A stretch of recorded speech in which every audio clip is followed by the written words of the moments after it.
witwa gute? Amazina abavyeyi bampaye ni Mona Walda Kaneza, hama hariyo akazina nitoreye kandi Mokenzi. Wize hehe iki? Primaire na secondaire navyize kuri École Internationale de Bujumbura, muri supérieur nize lettres, hama caniga muri bachelor licence finance et banque, finance and banking kuri International Leadership University, hama ubu ndiko ngira leadership muri organizational leadership kuri leadership nyene. Wavutse ryari hehe? Navutse muri 1997, donc j'ai 23 ans. Navukiye kuri Roi Khaled, si je ne me trompe. Ego. Uri mu rukundo? It's complicated. C'est compliqué vraiment. Ufise aba ex bangahe? Aba ex, mfise nibaza ko c'est une question privée, donc je passe de pas répondre.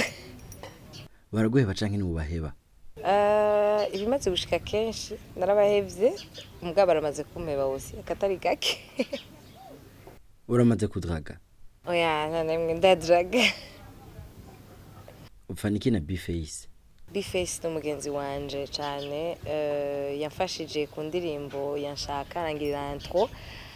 D'ailleurs c'est la seule partie nkunda muri iyo ndirimbo actually. Hama nanje ndamufasha kuri ndabe, ndamubera mu video queen. Nguru Muslay Queen? Oya, sino Muslay Queen, mugabo ndarusha no guma nishuye ico kibazo parce que it's too much. Slay Queen bisigura iki?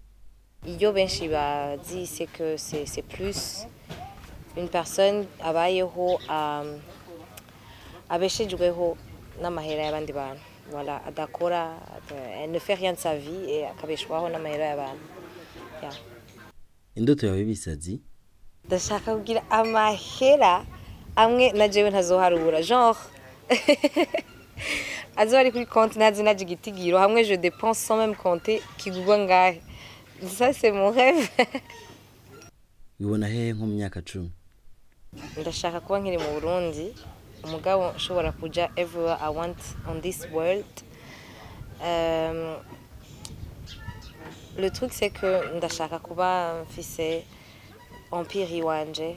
En fait, les gens bambona ndiko ndaririmba et tout, mais je veux ahanini faire du business et tout. Yeah, parce que I love that. Woguha miliyoni 53 uzikoresha iki? Je crois que j'investirai.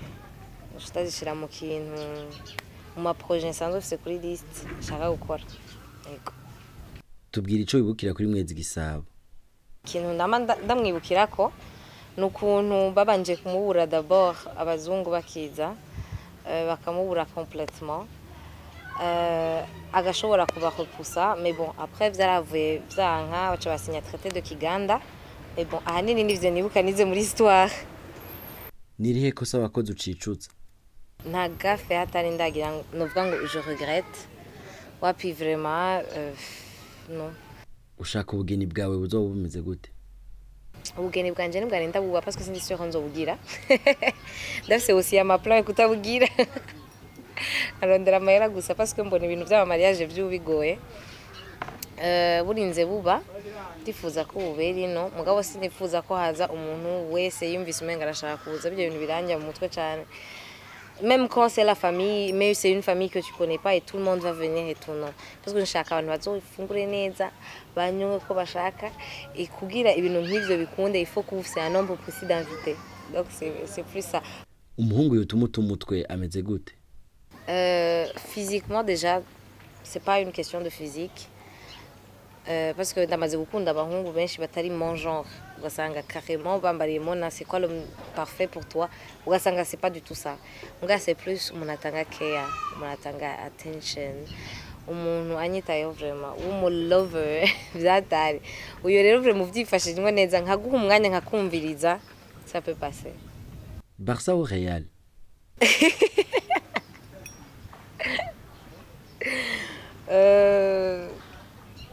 Real. Umuririmbyi ko respira? Na muririmbyi en respira waho vu que bon, amema, sinaouye la question. umuririmbyi akwanspira. Ndi plus mu ndirimbo z'urukundo n'ibiki. Turafise mu Rwanda Bruce Melody, muri Tanzania mu bakobwa turafise Nandy, muri Kenya turafise Otile Brown, abo n'abantu nkunda. États-Unis Beyoncé, Rihanna. Définition ensemble mathématique. Ensemble mathématique, j'ai lu muri 7e MH. Ensemble mathématique.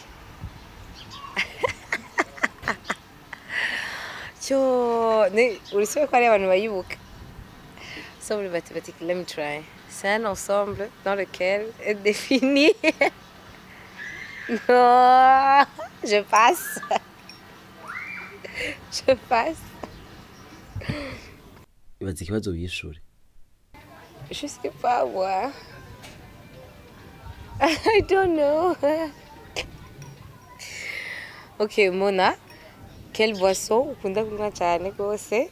Milkshake ya chocolat vanille, voilà.